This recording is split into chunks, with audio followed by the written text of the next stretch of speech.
regroupe de tous les chercheurs qui viennent principalement des 2 SP donc de la région Occitanie, donc dans le domaine de la formation et l'éducation. La formation mise en place présente la particularité d'être une formation professionnelle, mais formation fortement adossée à la recherche. Ces journées d'études sont les 2e journées d'études. Dans les rencontres de cette année, on a une montée en puissance en termes de niveau du travail scientifique avec l'organisation de symposiums qui permettent vraiment là, de commencer à amorcer vraiment des collaborations de façon plus concrète. Cela fait maintenant 4 ans qu'on a engagé une synergie entre nos 2 SP. On a des choses qui sont communes et donc au lieu de les faire parallèlement, on peut les faire ensemble. Et du coup, quand on fait les choses ensemble, on va toujours plus loin. Les chercheurs ne se connaissaient pas bien et donc ce qu'on vise à faire, c'est justement faire rencontrer des gens qui n'ont pas l'habitude, des mathématiciens, donc spécialistes didactiques, mais aussi des profs de lettres avec des psychologues, pour qu'ensuite ils aient un projet commun qui s'intéresse donc à la formation. Notre capacité partenariale Toulouse-Montpellier, on le voit aujourd'hui, elle est vraiment très vivante. Si on ne travaille pas tous ensemble sur la formation initiale des enseignants, quel sens ont toutes les réformes de la politique éducative en ce moment? Donc beaucoup d'intérêt et beaucoup aussi de satisfaction de voir ces 2 SP travailler ensemble. Plus on mutualise la diffusion de nos recherches, plus on arrive à travailler ensemble effectivement dans un cadre régional ou d'ailleurs dans un cadre académique.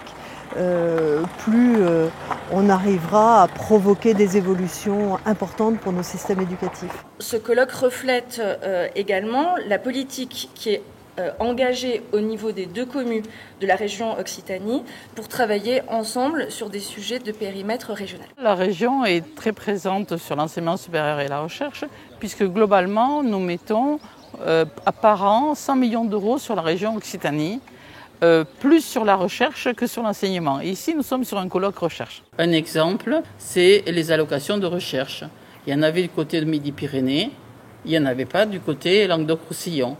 En Midi-Pyrénées, on mettait 4 millions d'euros. Et bien maintenant, sur l'ensemble de l'Occitanie, nous mettons 8 millions d'euros. La recherche dans le domaine de la formation et de l'éducation, c'est l'une de celles qui est mise en avant par les gouvernements successifs afin d'établir un lien entre la recherche universitaire et les besoins du terrain pour que ce qui est pensé au niveau dans les laboratoires puisse être transposé dans les écoles.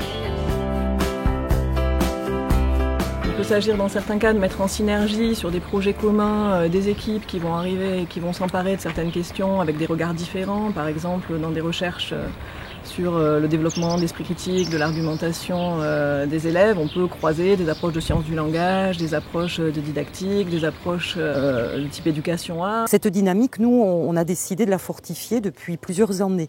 Et c'est vrai que cet appel des SP du futur correspond à cette dynamique pour nous, c'est-à-dire privilégier le lien entre des chercheurs qui diffuseraient leur savoir et leurs actions à la société à travers l'école et avec l'école. Et je sais très bien que tous les gens qui travaillent en fait à l'ESP sont des gens passionnés. J'espère que de ce colloque sortiront un appel à projet, un appel à manifestation d'intérêt qui va accroître la recherche dans ce domaine et qui permettra après de postuler sur des financements de recherche de la région, du niveau national ou du niveau européen. On est justement en tête de candidater à un appel à projet qui nous permettrait d'être non seulement en synergie entre les 2 SP, mais aussi avec les rectorats concernés, et même d'élargir le cercle en incluant l'ENSVA qui est, on peut dire, l'ESP de l'enseignement agricole. Cette occasion pour nous est importante de pouvoir tisser ces partenariats, cartographier les compétences,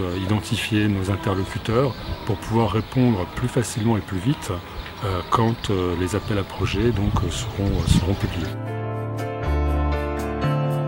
On a un enthousiasme toujours présent et cette envie de répondre ensemble à cet appel du PIA 3 sur les SP du futur. Le futur, on l'attend. Je pense que nos ministres vont s'exprimer sur le sujet dans pas très longtemps, donc nous attendons qu'ils s'expriment. Il y aura des annonces sur l'organisation territoriale et en fonction de cela, peut-être que nous devrons avancer plus encore, mais attendons. Pour l'instant, ce qui est très important, c'est qu'on cherche les complémentarités, que notre tout fasse plus que la somme de nos parties.